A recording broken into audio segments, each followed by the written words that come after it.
Praise the lord. దేవునికి మహిమ కలుగును గాక. ప్రతిరోజు క్రమం తప్పక వాగ్దానాన్ని వీక్షిస్తున్న ప్రతి ఒక్కరికి యేసయ్య నామంలో ప్రత్యేక వందనములు.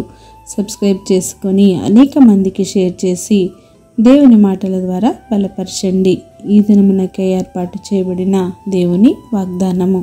రోమీలకు రాసిన పత్రిక 4వ అధ్యాయము 18వ వచనము. నిరీక్షణకు ఆధారం లేనప్పుడు అతడు నిరీక్షణ కలిగి నమ్మెను. Who against hope believed in hope. అబ్రహాము అను మాటకు అనేక జనములకు తండ్రి అని అర్థము. అనేక జనములకు తండ్రి కావాలంటే కనీసం ఒక్క కుమారుడైనా ఉండాలి కదా. లేడే. ఇష్మాయేలు వాగ్దాన పుత్రుడు కాదు. అప్పటికే అబ్రహాముకు 100 ఏళ్ళు, శారమ్మకు 90 ఏళ్ళు. ఆయన ఒక ముసలోడు, ఈమె ఒక ముసలమ్మ. సృష్టి ధర్మము ప్రకారముగా వారి శరీర ధర్మం నిలిచిపోయింది. శరీరం మృతతుల్యమైంది. ఇక బిడ్డల కోసం నిరీక్షించడానికి వారికున్న ఆధారమేది లేదు. అయితే అతడు నిరీక్షణకు ఆధారము లేనప్పుడు అతడు నిరీక్షణ కలిగి దేవునిని నమ్మాడు.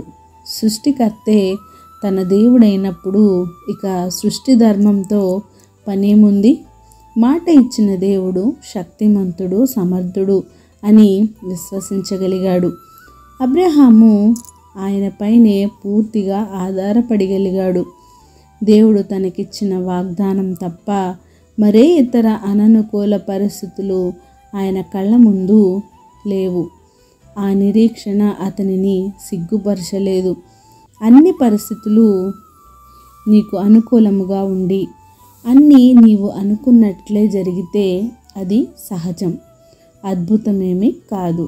కానీ అన్ని దారులు మూసుకుపోయి ఇక ఏ అవకాశము లేని పరిస్థితులలో నీవు ఆశించిన దానికంటే అత్యధిక మేలులతో నీ జీవితం నింపబడితే అది అద్భుతం. దేవుడు కూడా మన జీవితంలో అద్భుతం చేయాలని ఎదురు చూస్తున్నాడు. కానీ అట్లాంటి పరిస్థితులు అబ్రహాముకు ఉన్నంత నిరీక్షణ నీవు చూపించకుండా నీ తొందరపాటుతో, నీ అజ్ఞానంతో దేవుని కార్యాలు నీ జీవితంలో జరగకుండా నీవే అడ్డుపరుస్తున్నావేమో. ఒక్కసారి ఆలోచించు. నీ జీవితంను దేవుని చిత్తమునకు అప్పగించు. నిరీక్షణ కలిగి ఆయనపై భారము వేసి ముందుకు సాగిపోదువుగాక. ఆమేన్.